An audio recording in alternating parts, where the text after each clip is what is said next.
우리가 2018년 저희들이 지금 걸어가고 있습니다. 지금 여러분과 저는 2017년을 살아가는 것도 아니고 2019년도 살아가는 것이 아니라 2018년을 살아가고 있습니다. 자, 2018년 저희들이 시작하면서 예수님의 십자가에서 부활로 지금 계속 가고 있습니다. 자, 어디까지 오셨습니까? 여러분과 제가 지금 걸어가는 길을 한번 잠시 멈춰서 한번 봐야 돼요. 아무리 바빠도 내가 지금 가는 길이 어디로 가는지를 알아야만이 우리가 분명히 그 길을 할 수가 있습니다. 너무 바쁘다 보면은 내가 지금 어디로 가는지조차도 모르고 우리는 우왕좌왕할 때가 많습니다. 자, 2018년 우리는 끊임없이 주님의 가신 길을 다른 길로 가지 않았죠. 십자가를 향해서 가셨고 그 십자가에서 죽으시고 사흘 만에 부활하신 그 부활의 길로 주님께서는 끊임없이 한 걸음 한 걸음 나가셨던 그 주님을 따라서 우리가 2018년 올라가는 것입니다. 자, 고린도전서는 바로 십자가에서부터 시작해서 부활로 끝납니다. 1장에서부터 16장까지. 그래서 1장에서 14장 십자가의 능력, 우리가 십자가의 능력, 우리가 능력 그러는데 가장 큰 능력은 십자가의 능력입니다. 사람들은 이것을 우습게 봅니다. 미련하다고 생각합니다. 어리석다고 생각합니다. 그러나 이 십자가의 능력이 왜 큰 능력이고 가장 큰 우리에게 희망이 되는가 하면 1장에서 4장까지는 뭐라고요? 사람은 살아가면서 어디를 가든지 다툼이 있고 또 갈등이 있고 싸움이 있습니다. 그러나 그 다툼과 싸움과 갈등을 바로 무너뜨리고 그것을 정말 아름답게 화합할 수 있는 것은 십자가의 능력이라는 것입니다. 예수님이 이 땅에 오신 것은 바로 이 땅의 평화를 위해서 예수님이 이 땅에 오신 것입니다. 이 능력을 우리가 붙들고 이 능력 안에 믿음으로 나오면요 갈등이 사라집니다. 이게 놀라운 은혜예요. 놀라운 능력입니다. 자, 두 번째 5장에 보면은 음행이라는 것이 있어요. 음란한 것. 우리는 사실 음란한 세대에 살고 있습니다. 그러나 그 음란한 것, 눈을 떠도 귀로 들어도 참 이 음란한 것들이 많아요. 그런데 이 음란한 것을 이길 수 있는 것은 내가 절대로 내 힘으로 이 음란한 것에 안 빠지겠다. 안 빠질 수가 없어요. 그러나 십자가의 능력, 예수님 앞에 우리가 나가고 이 십자가의 능력을 우리가 붙들고 그 능력 안에 거하면요 음란한 것이 떠납니다. 예수님은 우리에게 정결한 마음을 줍니다. 깨끗한 마음을 줍니다. 추한 것이 떠납니다. 그리고 악한 것이 떠납니다. 그래서 십자가의 능력이라는 것입니다. 자, 그리고 나서 7장에서 10장까지가 뭘 얘기하면 자유. 우리가 자유를 외칩니다. 우리나라에는 큰 자유가 있었죠. 일본으로부터 자유. 그러나 더 큰 자유는 뭔가는 죄로부터 자유입니다. 죄에서 자유함을 우리가 마음껏 외칠 수 있는 그러한 하나님의 사람이 되고 그러한 사람이 되는 겁니다. 죄에 끌려가면요 사람이 참 어두워요. 그리고 죄에 끌려가면 기쁨이 없습니다. 그러나 죄에서부터 자유를 얻는 그 십자가의 능력을 얻는 사람 보면 얼굴이 환합니다. 그리고 그 마음에는 참으로 하나님의 주시는 평강이 있고 그리고 그 입에서는 항상 감사와 찬송이 넘칩니다. 이 놀라운 죄에서 자유함을 얻는 십자가의 능력을 얻고 이러한 삶을 날마다 살아가는 우리 시온의 성도들이 다 될 수 있기를 바라겠습니다. 자, 12장에는 뭐가 있어요, 여러분? 이제 11장서부터 14장까지는 뭐가 있다고 했어요? 11장 예배, 12장 예배, 13장 예배, 14장 예배입니다. 예배. 그래서 오늘도 여러분과 제가 예배를 드리는데 이 예배가 뭐죠? 예배는 11장이 뭐예요? 예배는 하나님의 주신 구원의 놀라운 선물입니다. 그래서 이 예배 중심으로 너희들이 이 일생을 살아가면서 예배 중심으로 살아가라고 얘기합니다. 왜 예배 중심으로 살아가야 되는가? 자, 오늘도 여러분이 지금 일주일 동안 각자 다 나가서 뭐 이런저런 일을 하고 또 하고 하다가 이렇게 주님 앞에 이렇게 딱 왔어요. 아까 주님 앞에 나와서 우리가 처음에 우리 이승현 집사가 우리 찬양하면서 우리가 찬송했잖아요. 마음껏 찬양하는 거예요, 여러분. 하나님. 우리가 그냥 여러분들이 입을 그냥 소곤소곤히 하지 말고 찬양할 때는 힘있게 찬양해야 돼요. 힘있게. 입을 벌려서 마음껏. 그래야만이 내가 나는 하나님의 아들이구나. 나는 하나님이 나를 구원하신 그러한 하나님의 자녀구나 하면서 하나님 앞에 그 하나님의 자녀의 됨을 자기가 스스로 다시 한번 확인할 수 있다는 것입니다. 그래서 이 예배를 통해서 내가 누구인가 자기 정체성을 분명히 하는 겁니다. 그래서 이 예배를 하나님께서 주신 것입니다. 그리고 기도할 때는 뭐예요? 하나님 앞에 우리를 구원하실 분은 하나님 한 분이에요. 주님 한 분입니다. 다른 분이 없어요. 다른 것이 나를 구원하지 않습니다. 그래서 주님 앞에 아바 아버지로 우리가 주여 주여 하고 우리가 구하는 거예요. 우리가 이 주여 주여 하는 우리 특히 장로교에서는 굉장히 이게 어색해요. 저도 좀 어색합니다. 근데 이 주여 성창합시다 하는 것은 다니엘서에 있다고 그랬죠. 여러분 주여. 왜? 나를 구원하실 분은 주님밖에 없기 때문에. 바로 이것을 우리가 주님을 향해서 마음껏 힘차게 부르고 힘차게 주님 앞에 이 믿음을 가져가면 믿음의 확신력하게 일어나면서 내가 누구인가를 다시 한번 알게 된다는 거죠. 그래서 이 예배를 통해서 우리가 주님이 나를 부르신 그 주님이시라는 것을 알고 내가 하나님의 자녀됨을 다시 한번 확인하는 그런 귀한 하나님의 자녀들이 될 수 있기를 바라겠습니다. 자, 그리고 나서 12장에 가면은 마지막에 가면은 12장에 보면 뭐라고 있어요? 우리가 야외 예배 전에 뭘 봤습니까? 12장은 뭐예요? 예배를 신령한 거예요. 예배는 우리에게 아주 신령한, 그러니까 이런 세상의 모임과 다르다는 것입니다.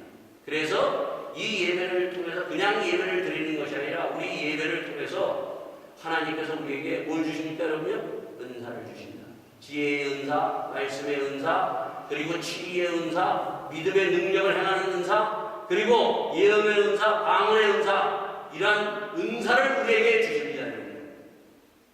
이것은 다 하나님의 같은 성령으로 우리에게 주셔서 한 몸을 이루는 교회를 이루시게 하시는 것입니다. 왜 그런가 하면 우리는 다 뭐가 있어요, 여러분요? 태어날 때부터 뭐가 있어요, 여러분요? 성격이라는 것이 있어요, 성격.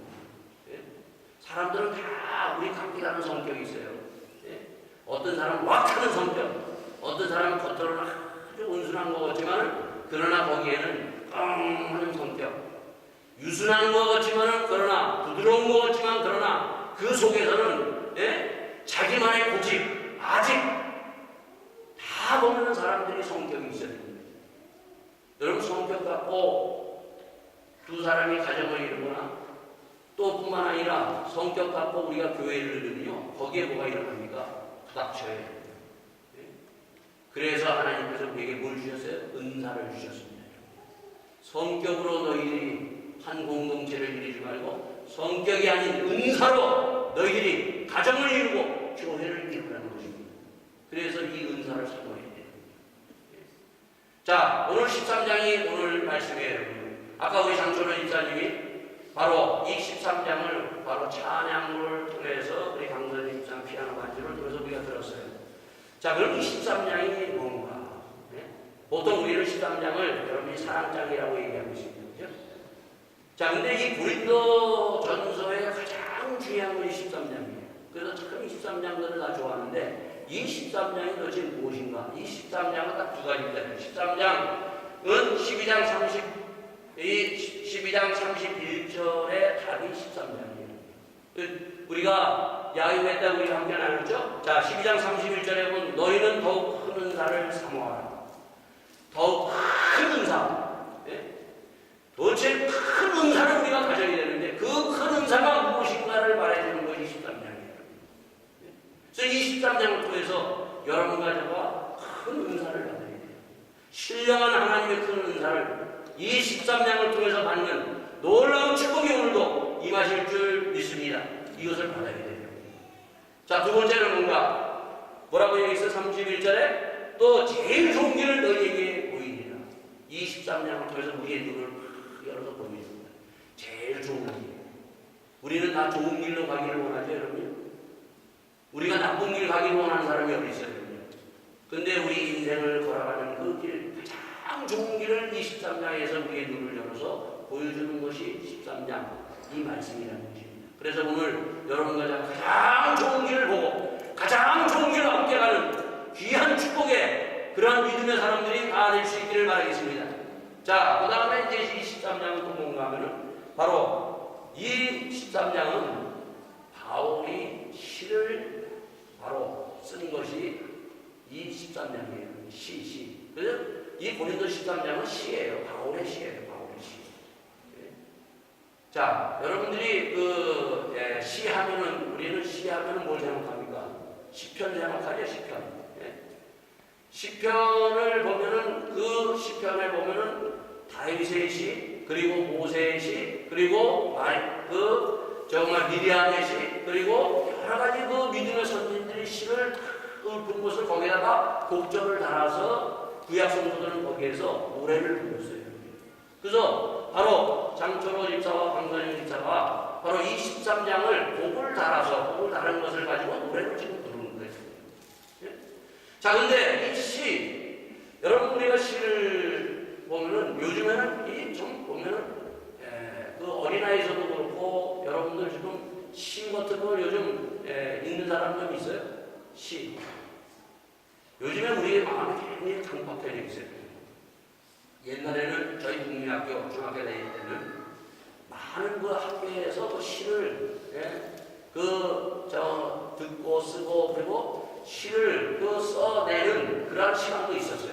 모르겠어요. 요즘 국민학교에서 그러한 시간이 있는지 없는지 모르겠는데 요즘에는 이 시가 점점점 우리의 삶 가운데 멀어져가고 있습니다. 오늘 이 13장을 이해하는데 마침 제가 요번 주입니다. 요번 주에 제가 존경하는 목사님 중에 한 분 중에 홍정일 목사님 있어요. 무슨 일 때문에 홍정일 목사님하고 얘기를 나눴는데 그분이 저에게 이 주 중에 이러한 시를 보냈어요. 무슨 시인가 하면은 여러분이 잘 아는 윤동주 시라는 분 알죠? 윤동주 시. 옛날 사람도 윤동주 시인을 잘 아는데 요즘 사람도 윤동주 시인도 모르는 사람이 많을 거예요. 여러분 윤영주 장로님 알죠? 윤영주. 옛날에 우리 교회에서 윤영주 장로님 세시봉에 나오는 그 가수가 윤동주 시인의 친척 관계의 그러한 가운데 계보에 있는 분입니다. 자, 근데 이 홍정일 목사님이 이 시를 저에게 보내주셨어요. 한번 들어보시기 바랍니다. 이 13장을 통해서 아주 우리에게 정말 필요한 그런 시입니다. 윤동주가 시인이 쓴 시인데 뭐라고 했는가 하면 내 인생의 가을이 오면 나는 나에게 물어볼 이야기들이 있습니다. 내 인생의 가을이 오면 나는 나에게 사람들을 사랑했느냐고 물을 것입니다. 그때 가벼운 마음으로 말할 수 있도록 나는 지금 많은 사람들을 사랑하겠습니다. 내 인생의 가을이 오면 나는 나에게 열심히 살았느냐고 물을 것입니다. 그때 자신에게 말할 수 있도록 나는 지금 맞이하고 있는 하루하루를 최선을 다하여 살겠습니다. 내 인생의 가을이 오면 나는 나에게 사람들에게 상처를 준 일이 없느냐고 물을 것입니다. 그때 자신에게 말할 수 있도록 사람을 상처 주는 말과 행동을 말아야 하겠습니다. 내 인생의 가을이 오면 나는 나에게 삶이 아름다웠냐고 물을 것입니다. 그때 기쁘게 대답할 수 있도록 내 삶의 날들을 기쁨으로 아름답게 바꾸어야 하겠습니다. 내 인생의 가을이 오면 나는 나에게 이렇게 되어 있습니다. 윤동주 시인. 이 홍정일 목사님이 이제 은퇴하시고 그분이 인생의 가을의 길을 가고 있어요. 그래서 이 윤동주 시인의 시를 그가 읽으시면서 과연 내 인생의 가을이 오면 여러분과 저도 언젠가는 가을이 옵니다. 가을은 뭡니까? 가을이 된 낙엽이 떨어져요. 낙엽이 떨어지듯이 우리의 인생도 이 땅에서 우리가 언젠가는 끝날 날이 있다는 것입니다. 자, 우리가 끝나기 전에 우리는 참으로 나에게 꼭 있어야 될 것이 무엇인가?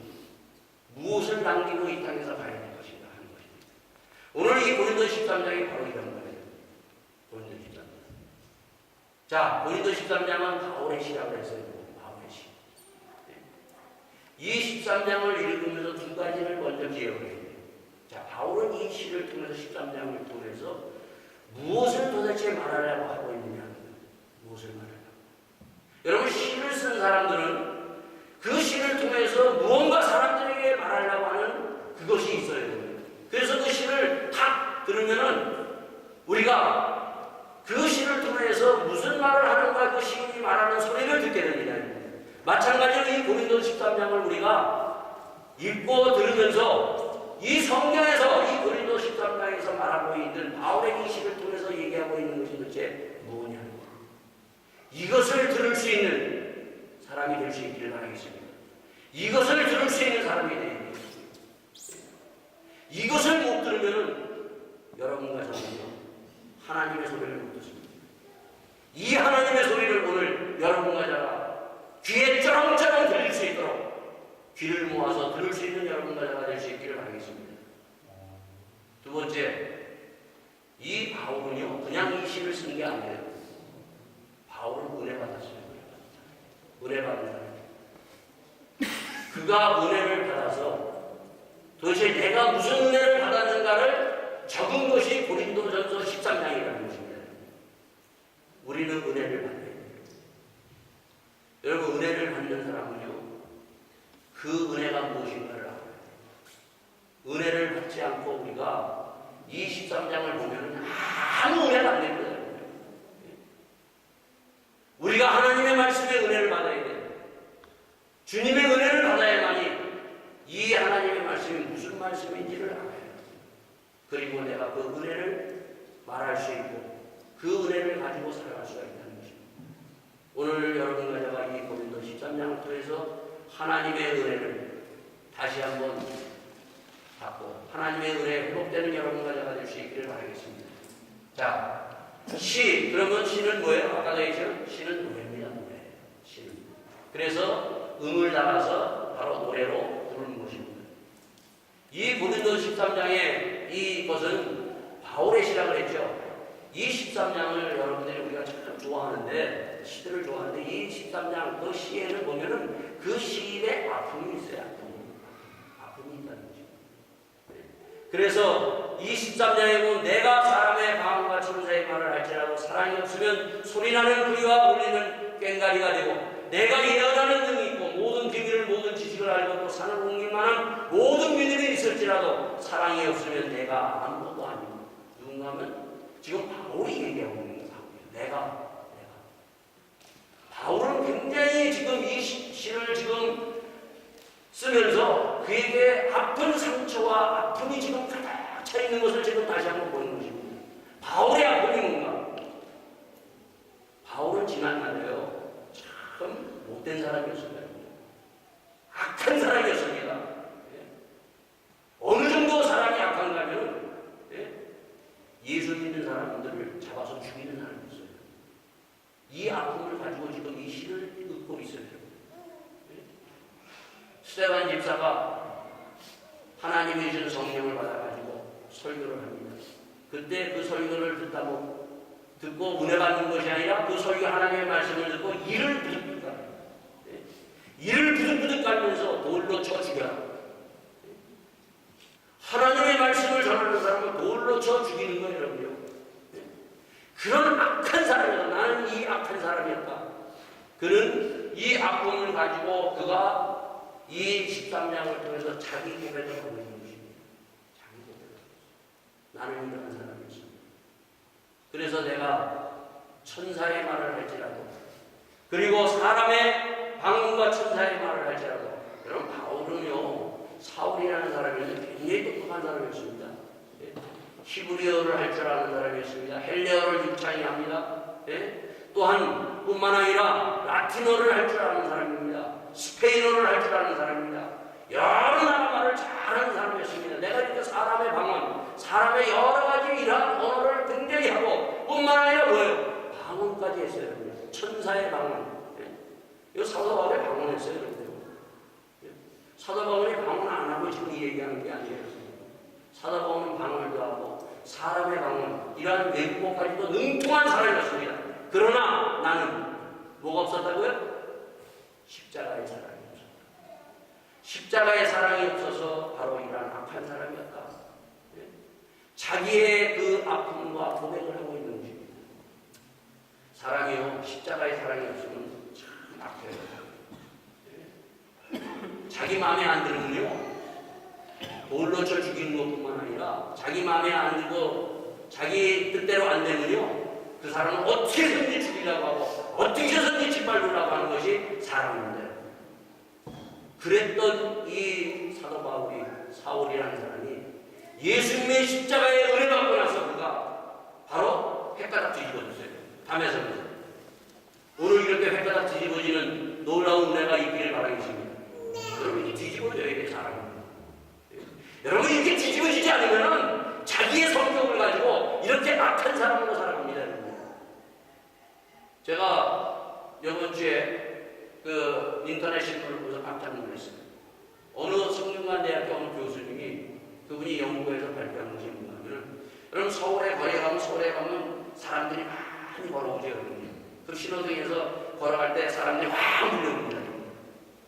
확 물려오면 여러 사람들이 딱 내 앞에 나타나는데, 그 여러 사람을 보는데 이제 보면 내가 누구로 확인할 수 있는 사람은 서너 사람 정도 되는데 들어오잖아요. 그 서너 사람 들어오는 사람들, 그 사람이 과연 어떤 사람들인가? 우리나라에 애들 빼놓고 아이들은 빼놓는 거예요. 근데 뭐 어디까지 애들로 짚었는지 잘 모르겠어요.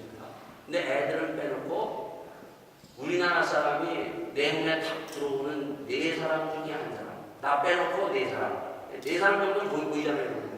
그 네 사람이 전과자예요. 여러분 이걸 보고 깜짝 놀랐어요. 한국의 네 사람 중에 한 사람이 전과자예요. 이렇게 죄악이 한국에 가득 찼다는 거예요. 2020년이 되면은 세 사람 중에 한 사람, 세 사람이 전과자라는 것입니다. 여러분 보세요, 여러분. 이게 사실인가 아닙니까?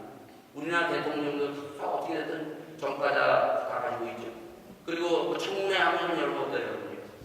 다 보면 그냥 죄 안 짓는 사람 없어요. 여러분이나 저도 한번 청문회 한번 세워보면은 죄가 드러날까 안 드러날까? 다 드러나는 거죠. 그래서 하나님께서 우리에게 의인은 없나니 한 사람도 없다. 하나님 앞에서 믿으며 죄가 드러납니다. 그래서 바로 우리에게 바로 하나님의 은혜, 십자가의 은혜를 받는 거예요. 죄사함의 은혜를 받아야 됩니다. 그래야 우리가 하나님 앞에 정결하고 깨끗하고 순진하고 악에서 떠난 사람으로 우리가 설 수 있는. 그럼 하루를 살더라도 죄 안 짓고 사는 사람이 어디 있어요?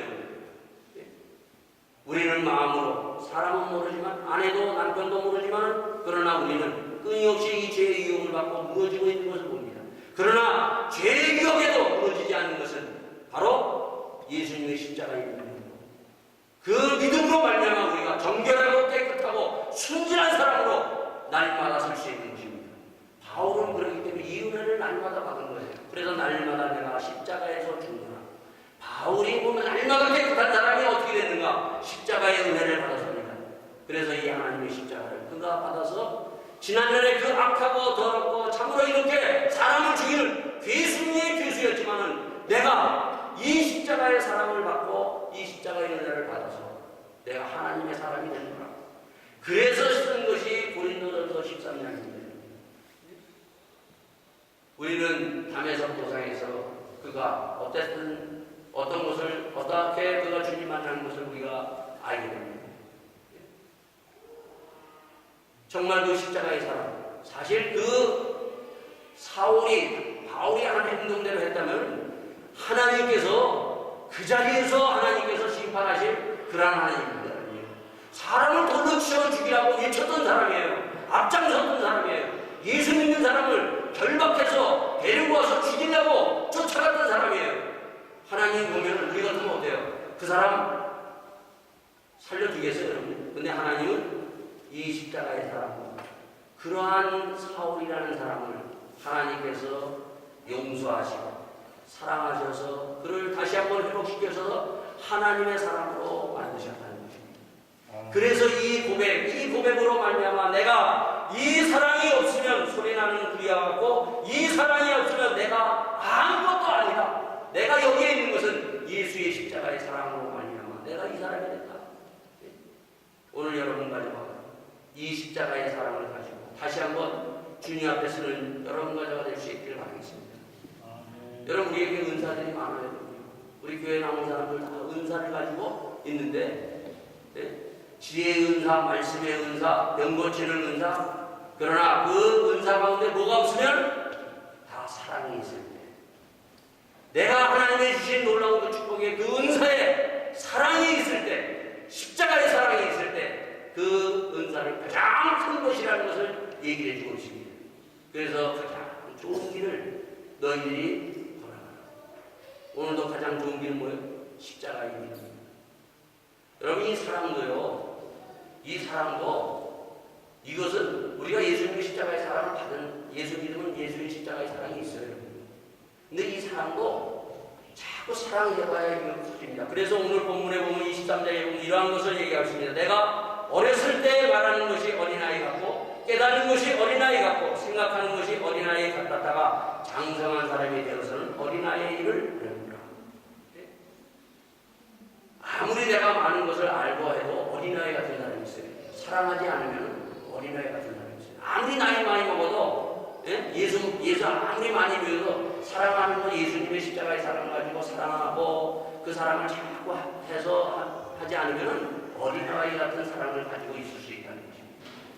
그러나 우리가 내가 장성해서 어른되고 예수 믿고 내가 큰 믿음을 가지고 또 이렇게 나이 먹어서 이렇게 해서 자꾸 사랑을 하면 바로 이 사랑도 어른과 같은 많은 사람들을 더 사랑하고 더 포용하고 더 용서하고 하는 큰 사랑을 가지고 갈 수 있다는 것을 말씀드리겠습니다. 이게 바울이 지금 말하는 거예요. 바울도 처음부터 끝까지 이러한 사랑을 가진 것이 아니라 나는 처음에 어린아이 같은 사람이었었다.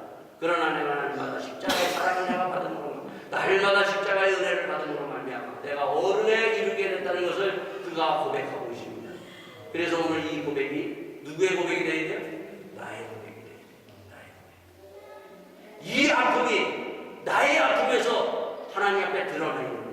오늘 여러분과 제가 다시 함께 기도하시겠습니다. 주님, 오늘 이 시편을 통해서 다시 한번 내가 두 인간을 보기를 원합니다. 나에게도 아픔이 있고 상처가 있고 고통이 있습니다. 주님, 나에게 십자가의 사랑을 다시 한번 부어주시옵소서.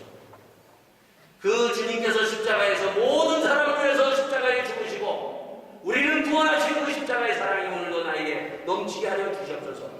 이 사랑으로 말미암아 내가 오늘도 이 자리에 서기를 원합니다.